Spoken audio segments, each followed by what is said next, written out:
जय शिवराय मित्रांनो. धनश्री आणि माई गावाला गेले होते, त्यामुळे हा स्वयंपाक मीच करत होतो. स्वयंपाक मी कसा केला हे बघण्यासाठी व्हिडिओ संपूर्ण पहा आणि चॅनलला सबस्क्राईबसुद्धा नक्की करा. चपात्या लाटून घेतल्या.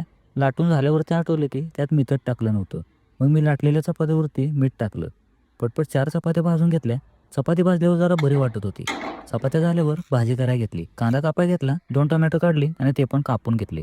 कोथिंबीर पण कापून घेतली. टोमॅटो कांदा कापून झाल्यावर कढई ठेवली आणि त्यात तेल टाकलं. गॅस चालू केला आणि पहिलं जिरं टाकून घेतलं. मग कांदा टाकून तेलात परतून घेतला. भाजी करत होतो पण कशी होणार आहे ते काय माहीत नव्हतं.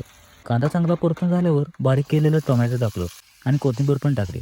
मग नंतर मीठ, हळद आणि चटणी अंदाजपंचे टाकून गेली आणि सगळ्यांचा एकजीव होईपर्यंत परतलं. स्वयंपाकाला घेतलेला सर्व सामान लागलंच ठेवून घेतलं. स्वयंपाकाची भांडी तर लई पडली होती, ती पण लगेच घासून घेतली. फरशी पण जरा घाण झालेली म्हणून ती पण पुसून घेतली आणि जेवाय बसलो. मित्रांनो, व्हिडिओ आवडला असेल तर लाईक आणि सबस्क्राईब नक्की करा.